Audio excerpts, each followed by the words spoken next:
Nah teman-teman, kali ini kita akan membahas mengenai soal mekanika fluida tentang sistem perpipaan. Diketahui bahwa suatu larutan akan dipindahkan dari tangki 1 menuju tangki 2. Diketahui sifat fisik dari larutan tersebut adalah densitas 1200 kg per meter kubik, viskositas sebesar 5 centipoise, dan tekanan uap adalah 2 kPa. Diketahui bahwa jarak antar permukaan tangki larutan pada tangki 1 dan tangki 2 adalah sebesar 7 meter.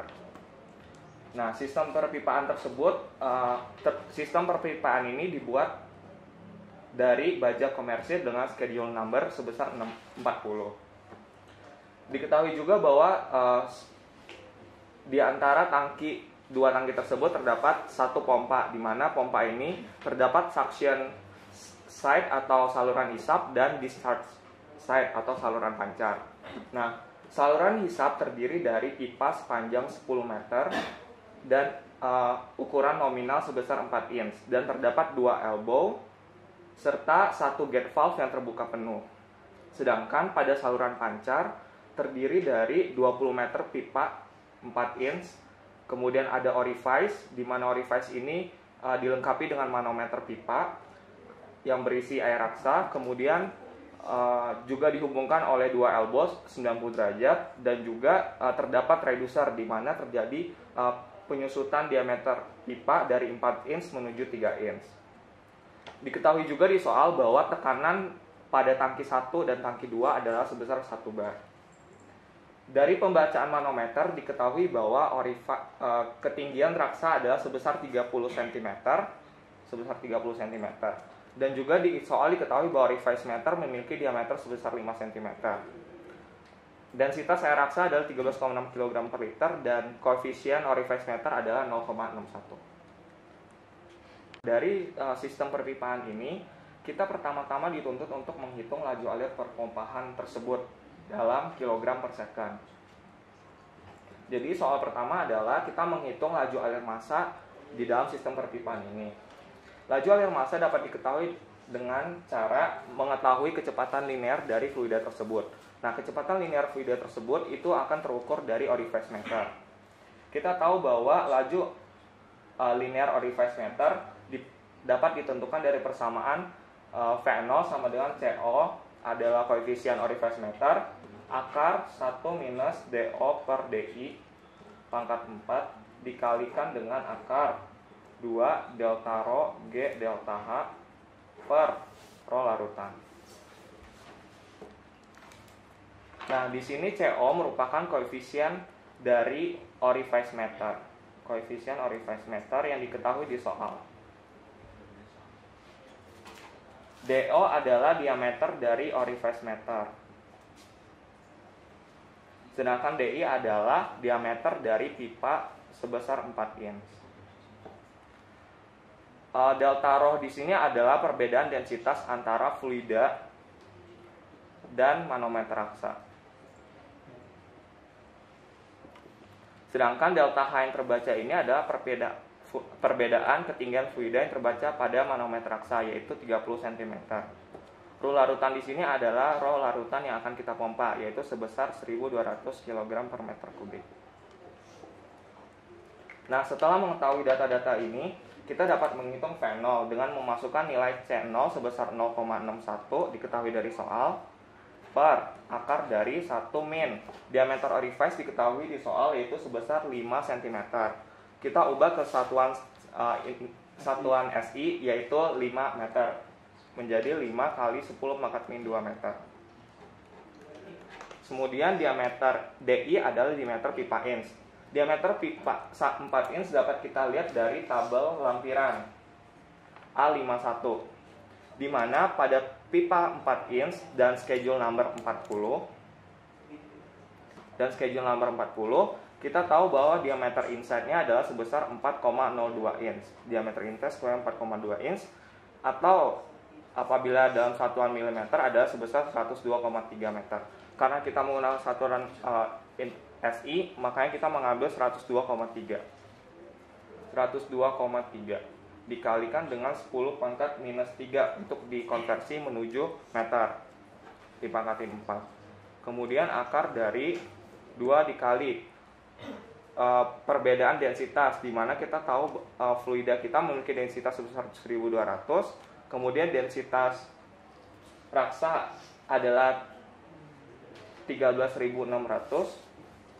G adalah gravitasi sebesar 9,8, dan delta H yang terbaca adalah 30 cm atau 0,3 dibagi dengan rho larutan yaitu 1200 kg per meter kubik. Diperoleh bahwa V0 adalah sebesar 4,896 meter per sekon. Nah, setelah mengetahui V0 ini, kita dapat menghitung laju alir volumetrik dari fluida kita yang disebut dengan Q0. Q0 merupakan perkalian antara V0 dan A0, di mana A0 ini adalah diameter luas permukaan orifice. V0 kita tahu bahwa 4,896 meter per second. Kemudian diameter orifice adalah luas orifice adalah 1/4 pi d orifice kuadrat, di mana d orifice-nya itu adalah 5 cm, 5 kali 10⁻², dikuadratin. Diperoleh bahwa laju alir volumetrik fluida adalah sebesar 9,6145 dikali 10⁻³ meter kubik per second. Nah, selanjutnya setelah kita mengetahui laju alir volumetrik dari fluida tersebut, kita dapat menghitung laju alir massa fluida tersebut dengan cara mengalihkan densitas fluida dengan laju alir volumetrik fluida, di mana rho fluida adalah 1200 kg per meter kubik dan Q0 yang kita dapat dari sebelumnya adalah sebesar 9,6 kali 10⁻³ meter kubik per second. Diperoleh dari perkalian ini menghasilkan 19,52 kg per second massa laju alir massa fluida kita.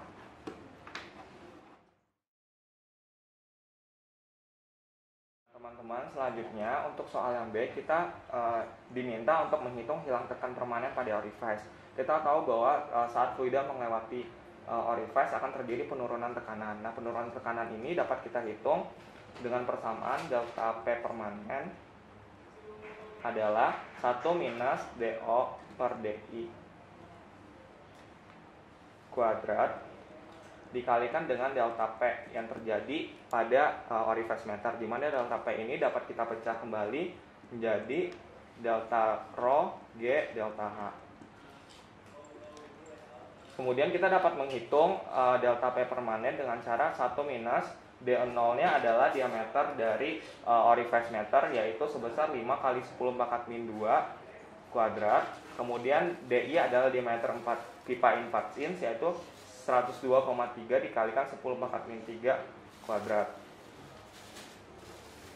Kemudian delta P dapat kita hitung dengan menghitung perbedaan densitas kedua larutan dikalikan dengan gravitasi dan perbedaan ketinggian yang dibaca oleh manometer, yaitu delta rho sebesar 13.600, yaitu densitas pada raksa, kemudian dikurangi dengan 1.200 densitas fluida dikalikan dengan 9,8 dikalikan dengan 0,3, di mana 0,3 ini adalah perbedaan ketinggian yang dibaca oleh manometer. Dengan menyelesaikan persamaan ini kita memperoleh delta P orifice meter adalah sebesar 27747,211 Newton per meter persegi. Berikutnya kita akan menghitung hilang energi yang terjadi selama sistem perpipaan ini. Nah, hilang energi itu ada 3 macam. Karena penyempitan pelebaran, karena pipa, dan karena fitting dan valve. Pertama, kita akan menghitung hilang energi karena pipa. Pipa di sini kan ada 2, ada yang 4 inch dan 3 inch. Jadi kita akan menghitung yang 4 inch terlebih dahulu. Karena sistemnya sudah kontinu dan tunak, maka laju alir massa di setiap titik adalah sama. Maka kita akan menggunakan laju alir massa pada soal nomor A, yaitu 11,52 kg per sekon. Nah, laju alir massa itu adalah densitas dikalikan dengan debit aliran. Nah, debit aliran itu bisa kita pecah menjadi luas permukaan dan luas penampang pipa dan laju alir linear. Densitasnya kita menggunakan densitas larutan yaitu 1.200 kg per meter kubik. Seperti yang tadi sudah dicari bahwa diameter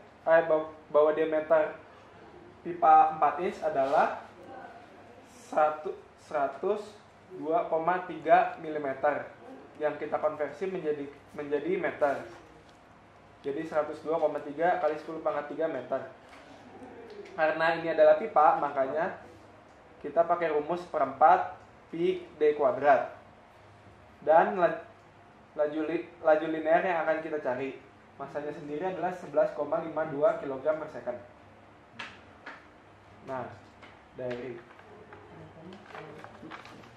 persamaan tersebut didapatkan bahwa laju alir pada pipa 4 inch adalah 1,17 meter per second. Lalu karena koefisien Fanning adalah merupakan fungsi dari bilangan Reynolds, maka kita akan mencari bilangan Reynolds terlebih dahulu. Bilangan Reynolds adalah diameter dikalikan kecepatan linear dikalikan densitas dibagi dengan viskositas larutan. Nah, diameternya adalah 102,3 kali 10 pangkat min 3 meter dikali kecepatan yang tadi kita dapatkan 1,17 meter per second dikalikan densitas dari cairannya 1.200 kg per meter kubik dibagi dengan viskositas di soal adalah 5 cm/poa, sehingga kita harus konversikan menjadi PAS atau 10 dikalikan 10 pangkat min 3, sehingga kita dapatkan NRE dari aliran pada pipa 4 inch adalah 28.718 atau bisa kita bulatkan 29.000. Karena ini jauh lebih besar daripada 4.000, maka bisa kita katakan bahwa aliran pada pipa 4 inch ini adalah turbulen. Nah, selanjutnya kita akan menggunakan grafik Fanning untuk mengetahui Fanning friction factor atau koefisien geseknya. Di soal kita menggunakan pipa commercial steel yang nilai E-nya adalah epsilonnya adalah 4,6 kali 10 pangkat min 5 yang ini.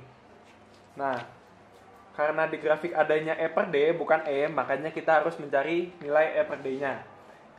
Kita ketahui E-nya adalah 4,6 kali 10 pangkat min 5 dan diameternya tadi adalah 102,3 kali 10 min 3 meter. Sehingga kita dapatkan nilai E per D adalah 4,6 kali 10 pangkat min 5 dibagi 102,3 kali 10 pangkat min 3 sama dengan 4,496 kali 10 min 4 atau bisa kita bulatkan menjadi 0,0005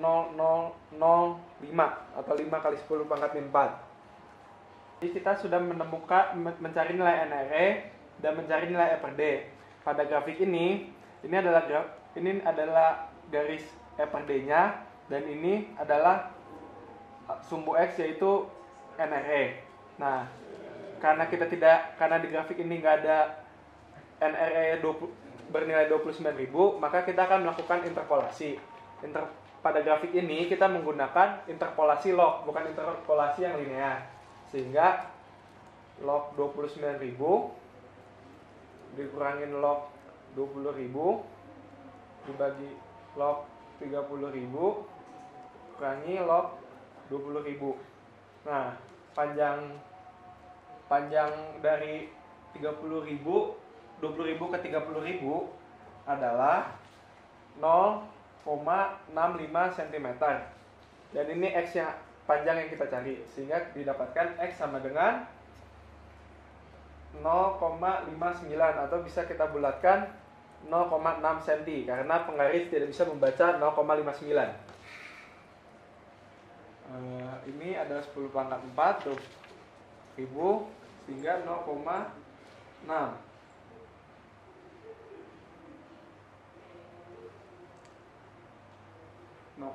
Itu di sekitar sini. Lalu kita tarik ke atas tarik garis lurus menuju yang 0,05 itu yang ini. Nah, ini didapatkan titik. Dari titik ini kita tarik menuju sumbu Y.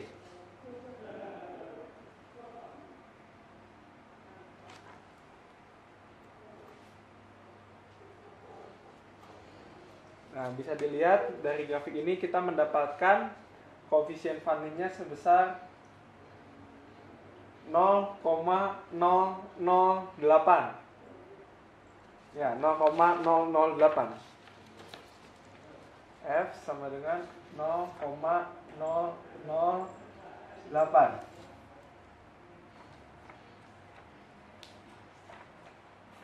Nah, habis itu berarti kita akan menghitung nilai geseknya.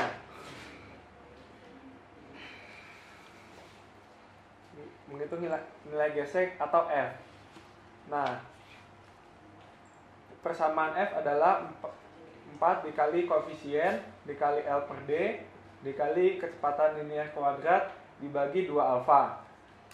Nah, alfa ini ada 2. Untuk linear dia bernilai setengah dan untuk turbulen dia bernilai 1. Karena kita turbulen kita menggunakan alfa sama dengan 1. Ini alfa sama dengan 1. Jadi 4 dikalikan 0,008 dikalikan panjang pipa yang suction dulu itu adalah 10 meter dibagi dengan diameternya adalah 102,3 kali 10 pangkat min 3 meter dikali kecepatan linearnya adalah 1,17 meter per sekon. Ini dikuadratkan dibagi 2 atau kita mendapatkan 2,14 Joule per kilogram. Ini yang suction. Nah, di discharge, di F discharge itu kan dia ada 20 meter pipa dengan diameter 4 inch. Jadi kita bisa pakai persamaan yang sama untuk mencari hilang geseknya, yaitu 4 dikali 0,08 karena ada 20 meter terus 1,3 kali 10 min 3 meter dikali kecepatan linearnya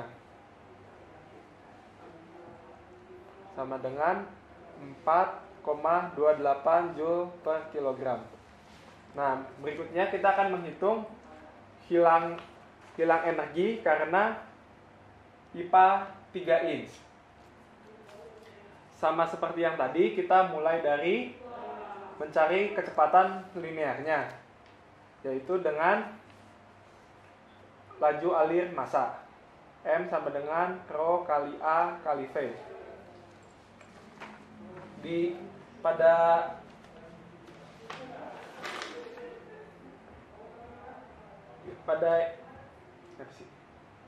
Pada lampiran dapat bisa dilihat bahwa diameter dalam pipa 3 inch SN40 itu adalah 77,92 mm. Sehingga kita bisa gunakan densitasnya sama 1200 kg per meter kubik, luas permukaannya seperempat pi dikalikan 77,92 kali 10 pangkat min 3 meter kuadrat dikalikan kecepatan yang ingin kita cari. Laju alir massa sendiri adalah 11,52 kg per second, sehingga didapatkan kecepatan linear sebesar 2,0162 meter per second. Setelah itu sama seperti tadi kita mencari nilai bilangan Reynolds, yaitu diameter dikalikan kecepatan linear dikalikan densitas dibagi mu. Diameternya adalah 77,92 kali 10 pangkat min 3 dikali 2,0162 meter per second untuk kecepatan, densitasnya 1200 kg per meter pangkat 3, dan viskositasnya adalah 5 kali 10 pangkat min 3 PAS, atau didapatkan 37.700 atau lebih besar dari 4.000, dan bisa kita katakan bahwa aliran ini adalah aliran turbulen. Lalu kita mencari nilai E per D. Nilai epsilonnya adalah sama, yaitu 4,6 kali 10 pangkat min 5 untuk komersial steel, dan diameter dari pipa 3 inch yaitu 77,92 kali 10 pangkat min 3 meter. Ini juga meter satuannya, sehingga bisa kita dapatkan E per D nya adalah 5,9 kali 10 pangkat min 4. Nah, seperti yang tadi sudah dijelaskan, cara mencari nilai F, maka didapatkan F-nya sebesar 5,7 kali 10 pangkat min 3. Caranya sama kayak yang tadi, yang pada pipa 4 inch. Karena kita tadi sudah tahu koefisien Fanning-nya, kita akan mencari hilang energinya, yaitu F sama dengan 4 kali koefisien kali L per D dikali kecepatan linear kuadrat bagi 2, atau 4 dikali 5,7 kali 10 pangkat min 3 dikali panjangnya adalah 80 meter dibagi diameternya tadi 72,92 kali 10 pangkat min 3 meter dikali kecepatan linearnya 2,0162 kuadrat dibagi alfanya tadi 1 kan, karena ini turbulen, sehingga didapatkan F-nya adalah 47,57 Joule per kilogram. Nah, sekarang kita sudah menghitung semua hilang gesek karena pipa. Berikutnya kita akan menghitung hilang gesek karena adanya penyempitan dan pelebaran. Nah, penyempitan ada terjadi pada saat air masuk ke pipa dari bak dan redusan. Pertama kita akan menghitung yang ini dulu, yang dari tangki ke pipa. Nah, rumus dari penyempitan itu hilang geseknya adalah F sama dengan 0,55 1 minus A2 per A1 dikali V kuadrat per 2 alfa. Nah, kita bisa mengasumsikan bahwa A1 atau luas penampang tangki itu adalah sangat besar, atau bisa kita asumsikan sebagai tahingga, dan sesuatu dibagi tahingga itu adalah nilainya 0, sehingga bisa kita sederhanakan menjadi 0,55 dikali V kuadrat per 2 alfa. Nah, alfanya ini sekali lagi karena dia adalah turbulen, makanya alfanya kita menggunakan 1. Jadi sama dengan 0,55. Tadi laju alih awal adalah 1,17 kuadrat dibagi 2. Itu menghasilkan nilai sebesar 0,376 Joule per kilogram. Berikutnya adalah penyempitan karena reducer. F sama dengan 0,55 1 min A2 per A1 kali V kuadrat per 2 alfa. Ini karena antar pipa, jadi kita tidak bisa mengasumsikan bahwa A1-nya adalah tahingga. Tetapi jadi 0,55 dikalikan 1 kurang A2 adalah diameter pipa 3 inch yaitu 77,92 kali 10 pangkat min 3, dan A1 adalah diameter pipa 4 inch yaitu 102,3 kali 10 pangkat min 3 meter. Masing-masing satuannya adalah meter. Lalu kita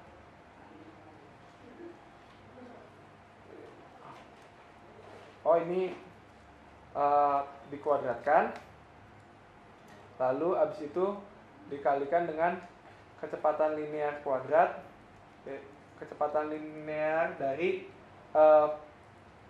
aliran pada pipa 3 inch yaitu 2,0162 kuadrat dibagi 2 kali 1 karena alfanya 1, sehingga didapatkan 0,469 Joule per kilogram.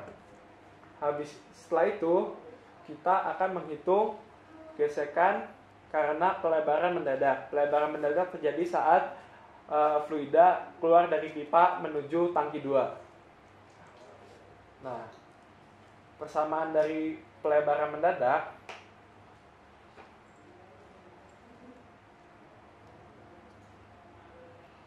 itu adalah F sama dengan 1 min A1 per A2 kuadrat dikalikan V kuadrat per 2 alfa. Nah, karena A2 adalah luas penampang tangki yang sangat besar sehingga kita bisa asumsikan bahwa A2 adalah tahingga. Sehingga sesuatu dibagi tahingga adalah 0. Sehingga kita bisa dapat sederhanakan persamaan berikut adalah V kuadrat per 2 alfa. Kecepatan V kuadrat adalah kecepatan aliran linear pada pipa 3 inch, yaitu 2,0162 kuadrat dibagi 2 dikalikan 1 karena turbulen alfanya 1. Sehingga bisa didapatkan hilang geseknya adalah 2,0325 Joule per kilogram. Setelah ini kita akan menghitung hilang energi karena fitting dan valve. Nah, kalau seperti dilihat pada skema ini, terdapat fitting berupa 4 buah elbow 90 derajat pada pipa 4 inch dan 1 globe valve fully open pada pipa 4 inch dan 1 globe valve fully open pada pipa 3 inch. Nah, oleh karena itu kita akan menghitung pertama adalah fitting berarti kita akan menghitung 4 buah elbow 90 derajat. Nah, persamaannya adalah F sama dengan 4 dikalikan KF dikali kecepatan linear kuadrat dibagi 2. 4 ini menunjukkan jumlah elbow 90 derajat. N elbow. KF ini adalah koefisien friksi dari elbow 90 derajat. Nah, koefisien friksinya itu didapatkan dari appendix. Nah, ini elbow 90 derajat itu nilainya adalah 0,75 sehingga didapatkan 4 dikali 0,75 dikali kecepatan linear pada pipa 4 inch yaitu adalah 1,17 meter per second kuadrat dibagi 2 kali 1 karena alfanya 1 turbulen sehingga didapatkan nilainya adalah 2,06 Joule per kilogram. Berikutnya adalah globe valve fully open pada pipa 4 inch. Persamanya sama, KF dikalikan V kuadrat per 2. Nah, KF-nya di sini globe valve fully open atau bisa disamakan dengan globe valve wide open, yaitu nilai KF-nya adalah 6,0 sehingga didapatkan 6 dikali 1,17 meter per second kuadrat dibagi 2 kali 1 sehingga didapatkan 0,117 Joule per kilogram. Berikutnya kita akan menghitung hilang gesek pada gate valve fully open pada pipa 4 inch. Gate valve fully open pada pipa 4 inch. Nah, persamaannya sama seperti tadi elbow 90 derajat, F sama dengan KF dikalikan V kuadrat per 2 alfa. Nah, KF-nya bisa dilihat dari appendix.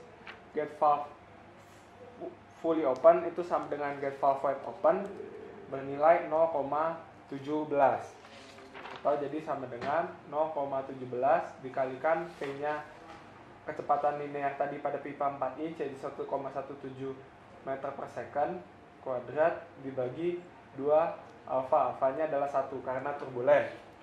Sehingga didapatkan nilainya adalah 0,117 Joule per kilogram. Berikutnya kita akan menghitung globe valve fully open pada pipa 3 inch.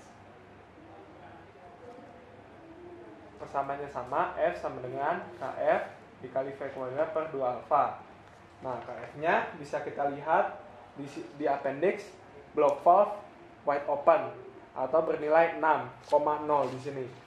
Sehingga sama dengan 6,0 dikali tadi kecepatannya adalah 2,0162 meter per second kuadrat dibagi 2 kali 1 sama dengan hasilnya adalah 12,1952 Joule per kilogram. Karena kita sudah menghitung semua hilang gesek, makanya kita untuk mengetahui hilang energi total, maka kita akan menjumlahkan semua fitting valve dan pipa. Tapi jangan lupa tadi pertama kita akan ada hilang tekan karena orifice. Nah, itu juga dimasukkan ke dalam hilang energi pada sistem ini. Sehingga F total itu sama dengan F pipa 3 inch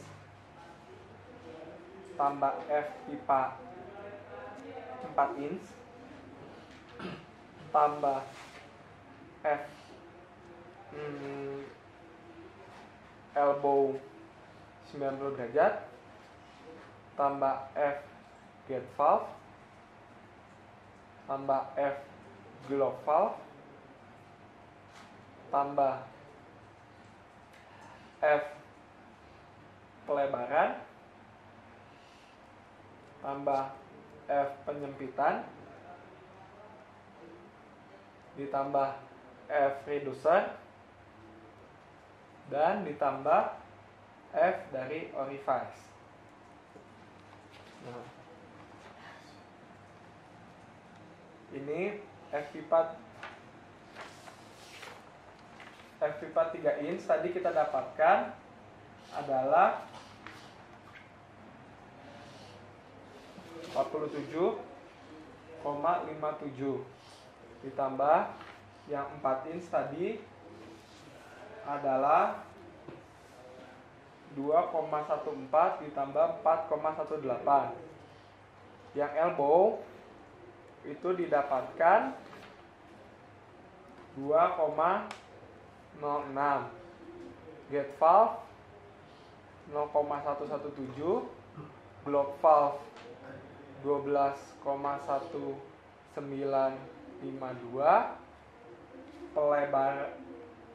pelebaran mendadak sebesar 2,0325, penyempitan mendadak sebesar 0,376, reducer sebesar 0,469, dan orifice. Orifice itu adalah delta P per rho fluida. Nah, delta P di sini itu adalah 22.747,211 tadi jawaban nomor A dibagi dengan rho fluida yaitu 1200 atau ini bisa sama dengan 18,95 sehingga bila kita total ini semua menghasilkan hilang energi total sebesar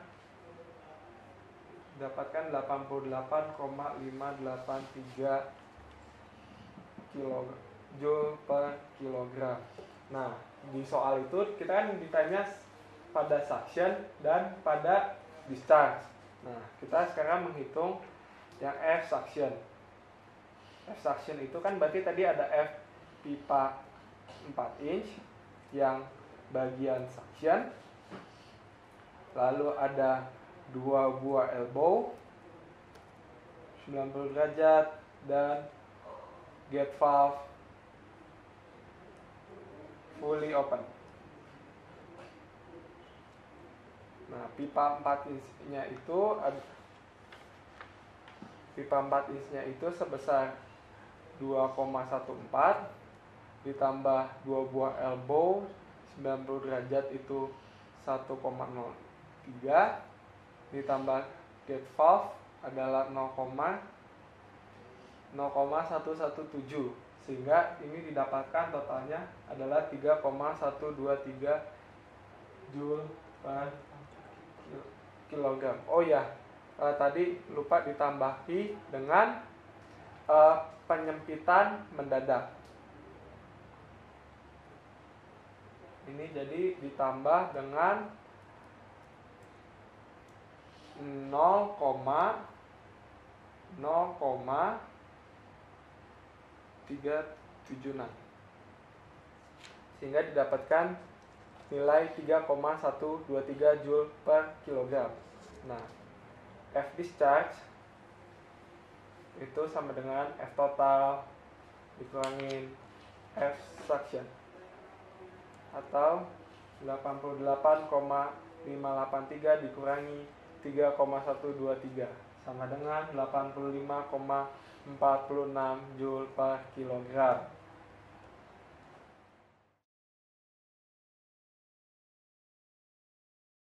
Nah, teman-teman, selanjutnya pertanyaan selanjutnya adalah menghitung brake power dari pompa dalam satuan HP.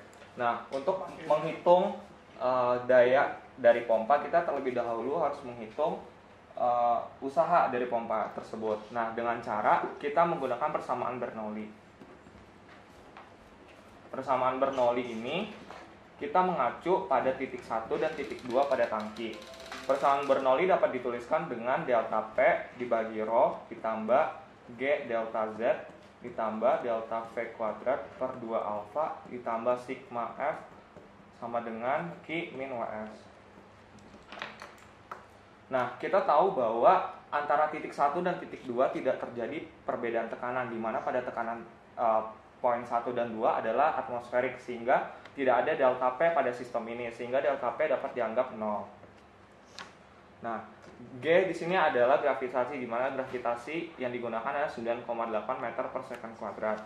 Delta Z merupakan perbedaan ketinggian antara titik pertama dan titik kedua, di mana diketahui di soal bahwa perbedaan ketinggian antara dua permukaan larutan adalah 7 meter, sehingga delta Z di sini adalah sebesar 7 meter. Nah, kemudian delta V di sini juga 0 dikarenakan pada titik 1 dan titik 2 dengan mengasumsikan kedua tangki memiliki diameter yang sama, sehingga tidak ada perbedaan kecepatan antara titik 1 dan titik 2, sehingga delta V di sini juga bernilai 0. Nah, sigma F di sini adalah total friksi, suction dan discharge yang sudah kita dapatkan dari jawaban-jawaban sebelumnya. Kemudian Q di persistem ini sama dengan 0 dikarenakan tidak ada terjadinya pertukaran panas. Kemudian WS yang akan kita hitung. Dengan memasukkan semua nilai ini, kita tahu tadi bahwa fraksi total dari sistem ini adalah sebesar 88,582. Sehingga dengan mengerjakan persamaan ini, kita dapat persamaan WS pompa sebesar minus 157,182 Joule per kilogram. Nah, setelah memperoleh usaha dari pompa, kita menghitung daya dari pompa. Daya dari pompa dapat didefinisikan sebagai usaha dari pompa itu tersebut dibagi dengan efisiensi dikalikan dengan laju alir massa yang telah kita peroleh dari poin A, di mana kita akan memperoleh bahwa daya pompa di sini adalah sebesar 2414 Joule per second. WS yang dimasukkan adalah sebesar 157, sedangkan efisiensi pompa diketahui di soal sebesar 0,75, dan M yang diperoleh dari soal A adalah sebesar 11,52 kg per second. Diperoleh daya pompa sebesar 2414 Joule per second. Nilai ini setara dengan 2,414 kW. Di mana di soal kita ditanya daya dalam satuan horsepower, sehingga kita perlu konversi kilowatt ini ke horsepower dengan cara membagi dengan 0,745 kW dikali 1 horsepower. Sehingga diperoleh daya pompa yang diperlukan adalah sebesar 3,23 horsepower.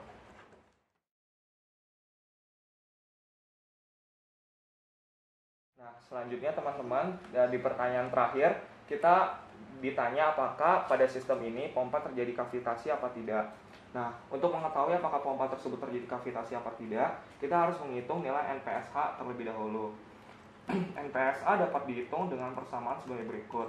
P1 per rho G dikurangin HF dikurangin ZI dikurangin Z1 dikurangin P1 per rho G.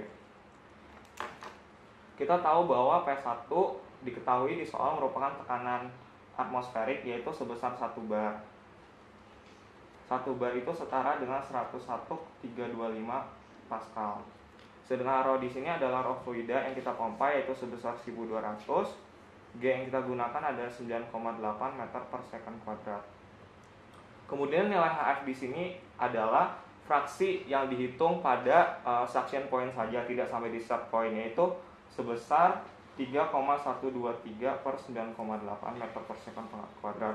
Kemudian ZI ini adalah tinggi pompa dari permukaan tangki 1, yaitu diketahui di soal sebesar 2 meter. P1 adalah tekanan uap dari fluida yang kita pompa, yaitu sebesar 2 kPa. Dan rho G di sini adalah rho fluida 1200 dan gravitasi sebesar 9,8 meter per second kuadrat. Nah, setelah menghitung persamaan ini kita peroleh bahwa NPSH sistem ini adalah sebesar 6,1273. Pada soal kita tahu bahwa NPSHR adalah sebesar 6, di mana dari kedua data ini kita tahu bahwa nilai NPSH akan lebih besar dari NPSHR, di mana dapat disimpulkan bahwa pada sistem ini tidak terjadi kavitasi. Nah, kemudian apa yang kita lakukan apabila soal menanyakan bahwa apa yang akan dilakukan apabila terjadi kavitasi? Yang dapat kita lakukan untuk mencegah kavitasi adalah dengan cara yang pertama, kita perdikit gesekan pada sistem perpipaan.